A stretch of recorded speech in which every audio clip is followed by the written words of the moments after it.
Good morning, and thank you so much for joining me. My name is John DeBach, and I have the opportunity to serve on the board of directors and also volunteer with the ministry. And I'm so glad you could join me today. Each Monday morning, we share messages of hopes in hopes of inspiring you. And today I would like to share with you a quote that I saw over the weekend on a friend's Facebook post. I had never heard this quote before. It's by Muhammad Ali, and he says, "It isn't the mountains ahead to climb that wear you out. It's the pebble in your shoe." And this quote really resonated with me. From a very early age, it seems as though we're conditioned to persevere, which is fantastic.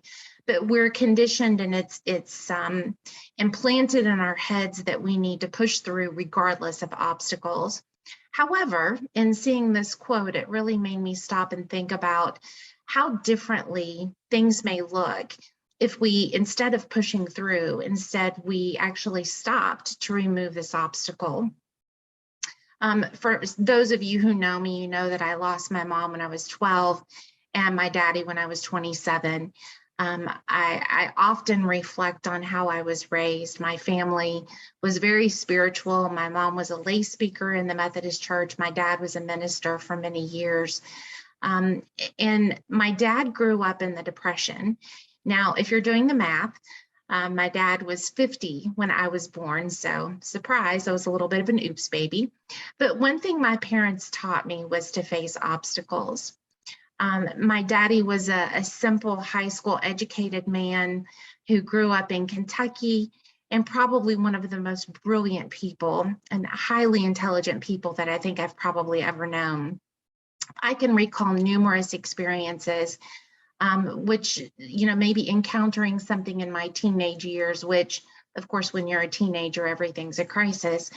And my daddy had this knack for calming me down, and he would always ask me two questions. His first question was, what was it that I really wanted?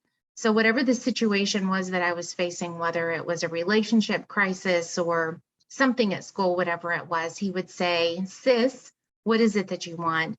And then the second question he would ask me is, what is standing in your way? We've all heard phrases like, keep your eye on the ball or never give up. One of my favorites, and I really do like this quote, "A river cuts through a rock not because of its power, because of its persistence." There are thousands upon thousands of quotes online about perseverance. And one thing that I find, or I believe wholeheartedly, is that each of you watching this today most likely you have something that you're facing. So it's your mountain, if you will. Perseverance is important, there's no doubt.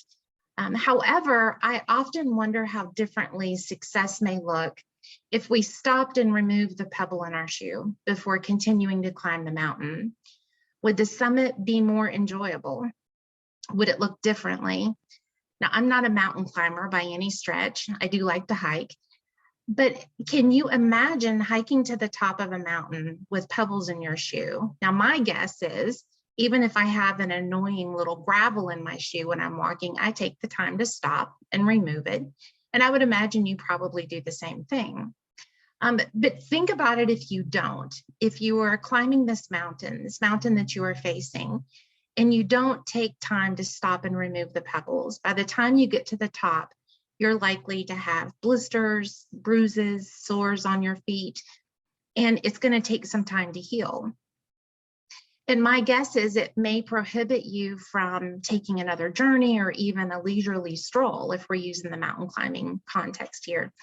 But particularly in relationships, which again, my guess is if you have some sort of obstacle or something that you're facing, my guess is it may have to do with a relationship. When we don't stop to address the challenges that we find in our relationships, we may end up with these tiny bruises or these little blisters or these little annoyances, if you will, on the soles of our relationship. And each time you are reminded of it, it may breed resentment for you. So I encourage you to stop and think about, what are the pebbles in your shoes? Some of them Some of them may be annoying little pieces of gravel, like I said, others may be boulders. But what I want to challenge you with is, can you stop today and give yourself permission to remove those gravels? I hope that you do, and I pray that you have an amazing, wonderful week, pebbleless. I hope you have a great day.